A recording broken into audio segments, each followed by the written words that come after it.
Hi, welcome to my show.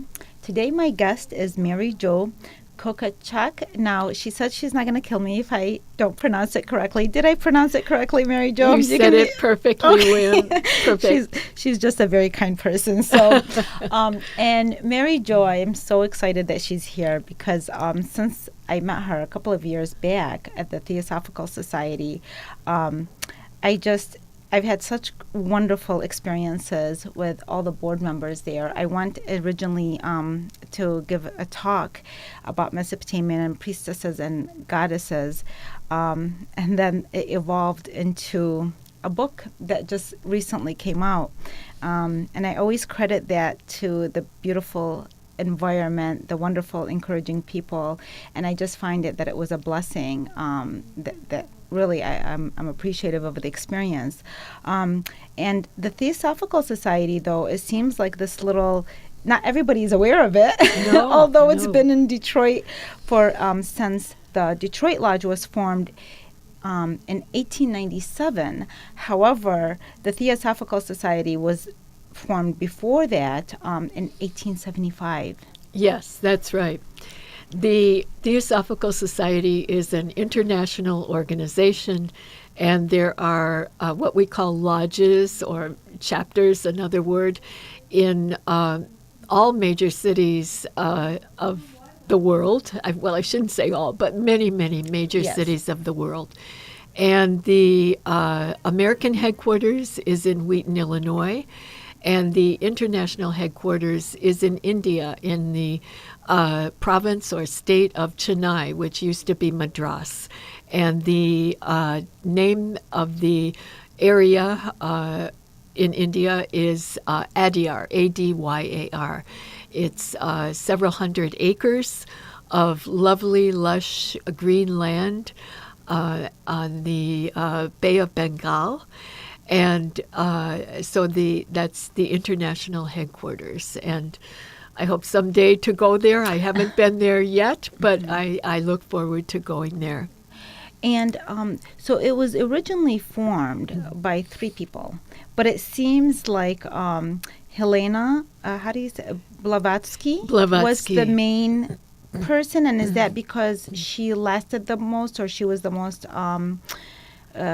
involved maybe? Was she the most active, would you say? Here's a picture. Oh, yes. And maybe if you can tell a little bit of information about her and yes, yeah. Madame Blavatsky, as she's known as. There were three principal founders, Blavatsky and two American men, Henry Steel Olcott, and there he is, yes, and William Quan Judge. There you have a picture of Judge too. Blavatsky was the a teacher, the writer who presented theosophical principles to the world, who wrote a number of books. And William Judge was an American man who also did some writing. Henry Olcott was, to me, a very important figure, and he was responsible for forming the organization known as the Theosophical Society. So while Blavatsky did the teaching, the writing, the authorship of many books, Colonel Olcott had tremendous organizational executive abilities, and he formed this worldwide organization that's still vital and alive today in the world. So Madame Blavatsky is sometimes called the Sphinx of the 20th or 19th century. She was born in the 1800s. She's called the Sphinx because she was a kind of enigma. She was a very unique personality. She was born as a Russian noblewoman. She had psychic powers from the time she was a young girl. She was able to manifest psychic phenomena. She had a certain degree of clairvoyance. And so she was, I think we could say, selected by the human beings who were behind the foundation of the Theosophical Society. And these are people that we call the masters or the Mahatmas, the masters of wisdom. And they were looking for someone who could bring Eastern ideas of philosophy, religion, to the Western world. And they it's said that they scoured the world over, and Blavatsky was the best person they could find at that time to do this work. And she had many flaws. She was not a perfect human being at all, but she had these powerful psychic gifts. She was also an adventurer. So she moved from Russia all around the world. And for a woman to travel like that, in the mid 1800s was very, very rare. But she had vitality, strength, and these various abilities that were used to bring what we can call the ancient or ageless wisdom from the East to the Western world. Well, earlier I said that when we met a few years ago, and I think it wasn't that long ago. No, I think it was within a year. Yes, but later I realized as you were talking, because that's what happens sometimes when you click with a certain community. Yeah. I was thinking about it because I remembered a picture that my niece, because Sandy, my niece, is on the board. And I remember that the first time that I talked, I have a picture of this because this is, it just didn't come up. It says network error. Oh, there it is. It did come up. Oh, so there you are. Yes, but look at her picture. I felt like Madame Blavatsky. There was something, everything that you were describing about her, the clairvoyance and honestly, this was in December 2017. So a little bit over a year. But since then, I have been at the Theosophical Society a few times, and it's been really very interesting, not only as a speaker, but also I've seen other presenters, and it's always a unique experience. I gotta tell you, it's like this is a fun way to spend Friday night because usually you have different guests. Is it every Friday or once a month? It's every Friday at 7 o'clock. At 7 o'clock. Yes, in Berkeley. Yes, and I remember one time I left, I called Sandy and I said, this is my way. This is my fun way of spending Friday night because I just enjoyed it. It's always lively. I found that the presenters are really, it's who they are. There's no kind of persona that they try. Everybody is being themselves. Yes. And from that time and the talks that I had the opportunity to speak, it's because also the subject matters. They kind of are appreciated and at the Theosophical Society. So it's not just about the people there. They have a sacred, safe place for them to share their knowledge. And that's because that's what it's kind of based on. I mean, if you can share what is the mission or the heart of the Theosophical Society for people that, we discussed a little bit about the founders, but what is the heart? I know you have several very beautiful messages on you guys' websites. Well, I think one of our main purposes is to help people who are searching for a deeper understanding of life. People who are dissatisfied perhaps with the religion they were born into, or perhaps they were brought up without any religion at all. So that's one type of human being who comes to the Theosophical Society. They are looking for a deeper understanding of life.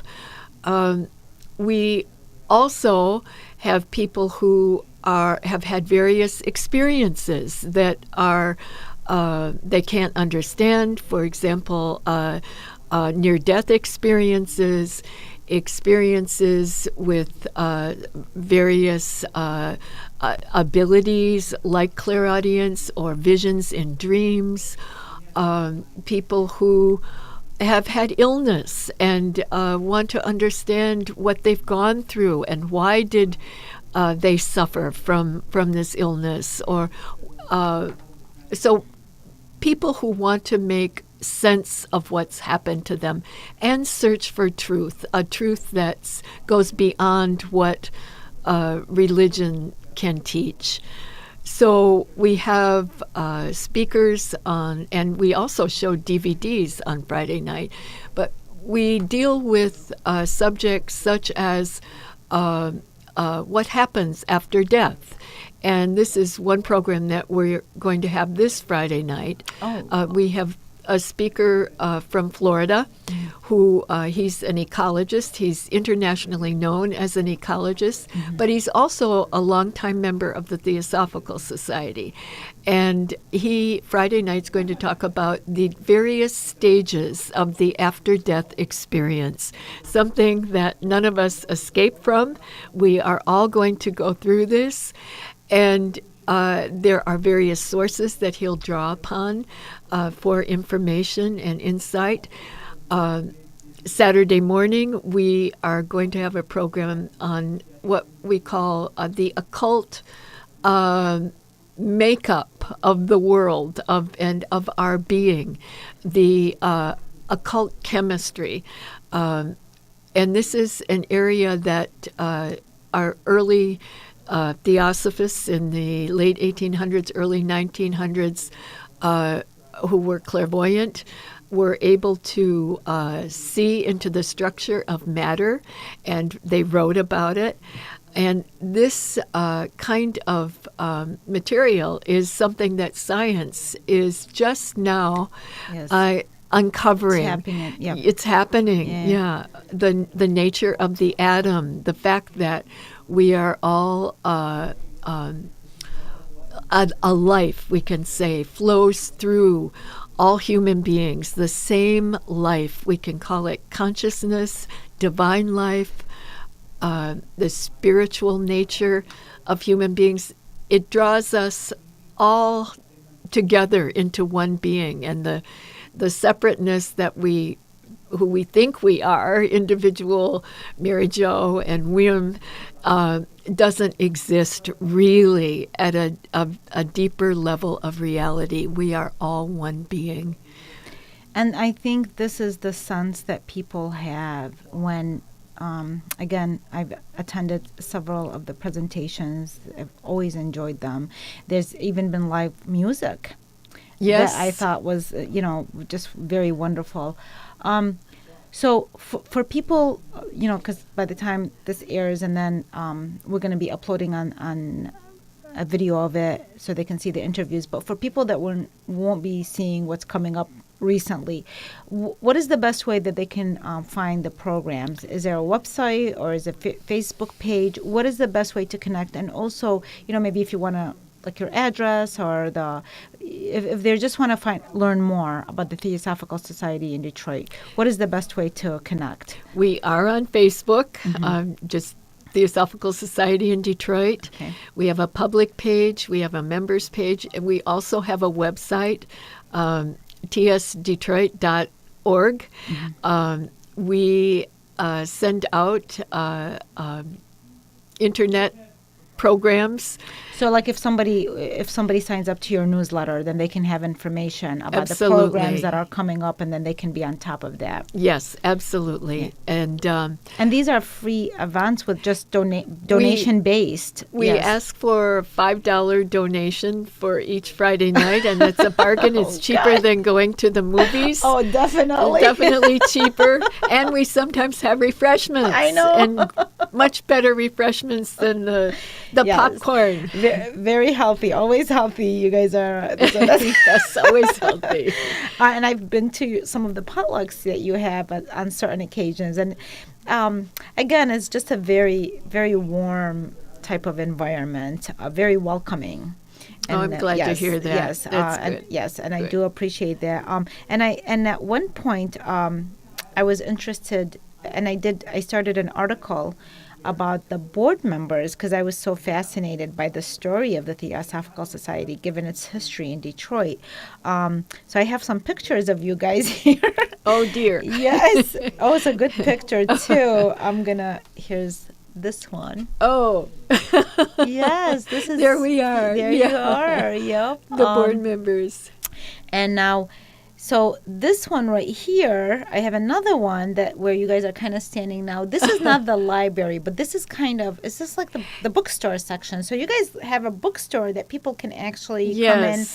Can you tell us a little bit about that? Because I found a few books that I have really benefited from when I was writing my book, Mesopotamian Goddesses.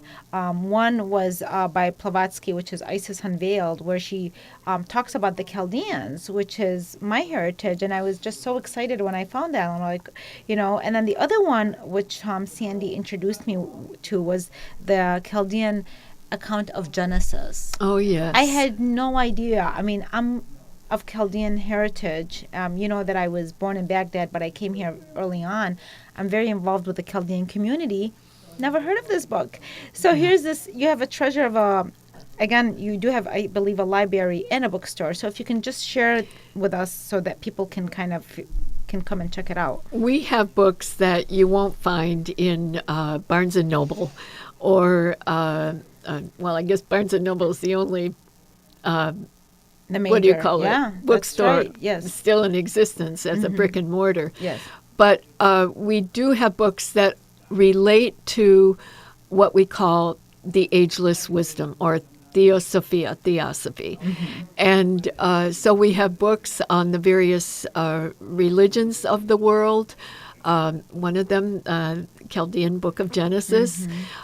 We have books on meditation, on yoga, on Eastern scriptures like Hinduism, Buddhism, on Western ideas on self-transformation, on Kabbalah, on Gnosticism, on the tarot, on clairvoyance, life after death. And I just gotta say, these books are, they're not like, how you go into some sections and the books, they're very costly because these are some of them are from the 1800s.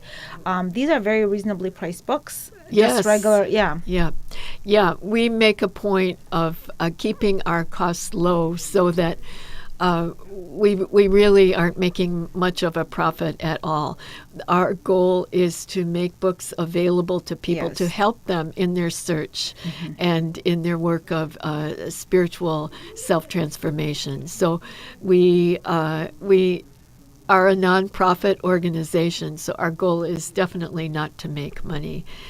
But you do also offer membership. Yes. And what is that about? And also, is the library? I know you have a library section. Is that for members, or how does that work?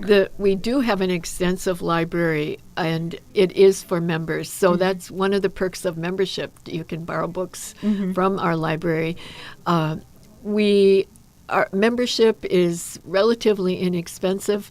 Membership in the International National Organization is $60 a year per person. And in the Detroit Theosophical Society, it's $30 for the first year, $40 after that. But you need to join the larger international organization in order to join the local Theosophical Society. So so we don't have pictures of the library, but I've seen it, and it's also a very lovely library. But you said this is one of the perks. One of the perks of membership, yes, and the membership in the umbrella organization, the International Theosophical Society, also entitles you to use the library in Wheaton, Illinois, where the headquarters is. And you can do that through the mail. So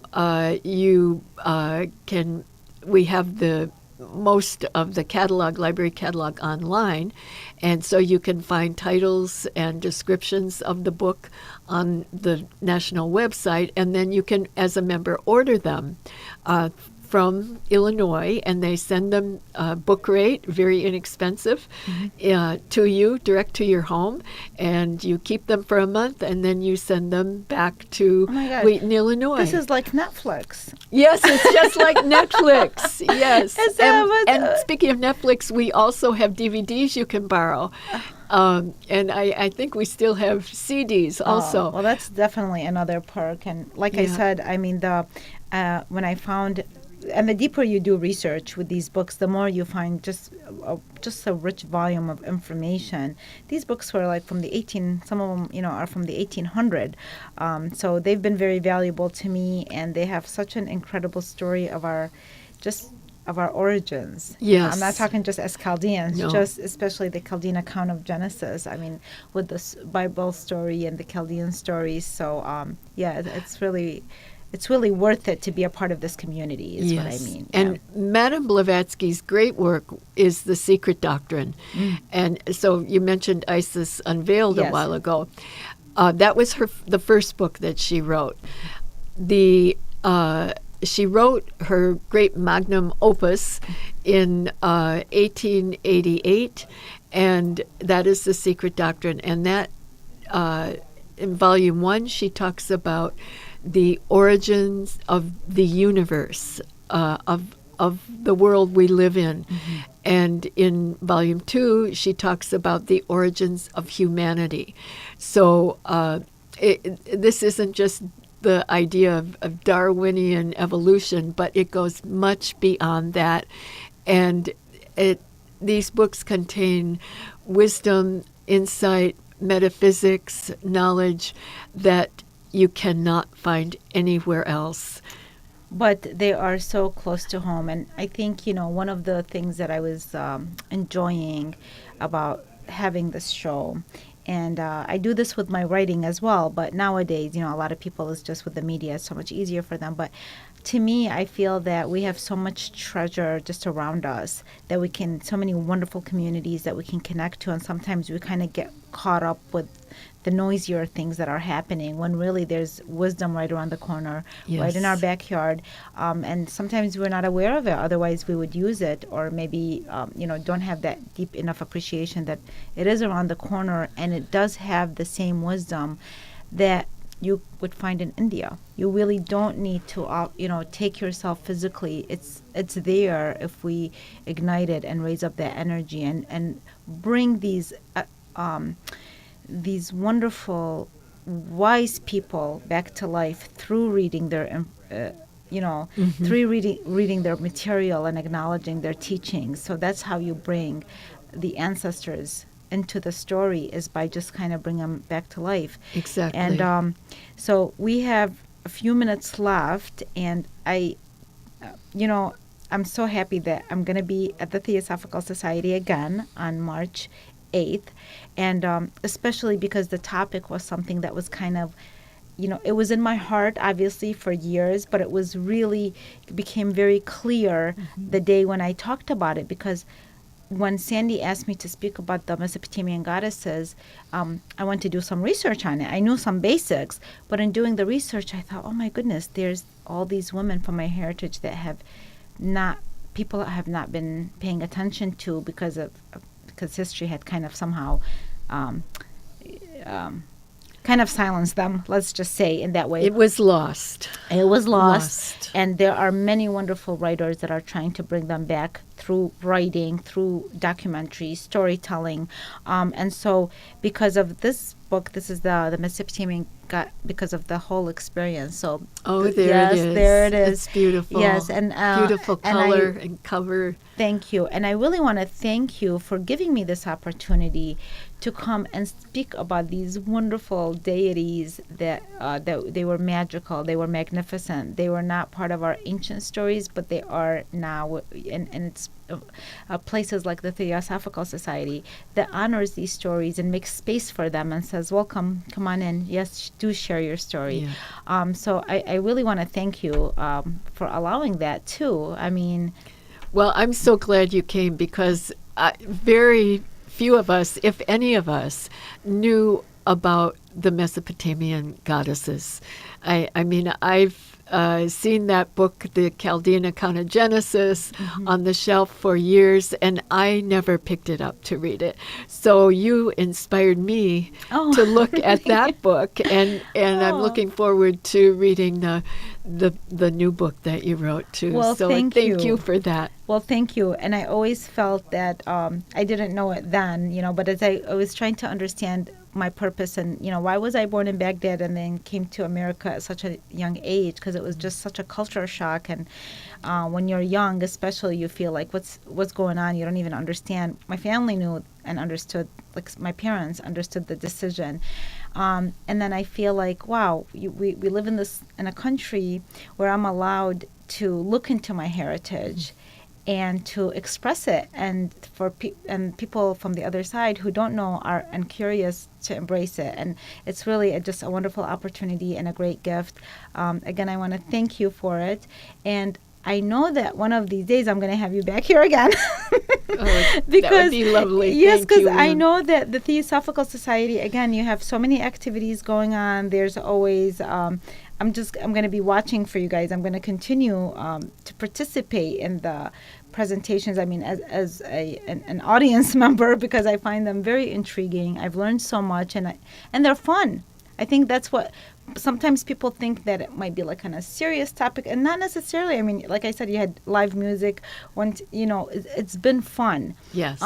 And that's because also I've noticed that your audience ranges from various different ages, from young. Oh yes, Yeah, absolutely. It's We have not just for something the for very everyone. mature people. Right? No, For us, and even the very mature people are not so very- mature. Yeah, so that's what makes it fun. Well, again, thank you. And if you want any last words that you want to share before the show ends? Well, I thank you for having me, and I also would welcome people coming Friday nights, and also, let me see, Wednesday night. I don't think we mentioned Wednesday night. We also have what we call an open forum, where people come and watch a DVD, or sometimes they have a speaker also. So that's at 7 o'clock Wednesdays. So you guys are always having something. We going on. always have something. Yes, Great. we always have something. Well, thank you. And everybody just check it out. I mean, it's a fun place where you can get deep without feeling, like depressed or anything like that, because you guys keep it so active. The presenters, it's always changing. It's in Berkeley, and you can just check out their website. They're on Facebook. They post everything on their Facebook page. And I can also give the address, which Okay, might what's help. the address? 27745 Woodward. Okay. So just south of 11.5 Mile Road, Okay. which is also Catalpa. Thank you. Thank you so much, Mary Jo. Thank you. Okay, take care.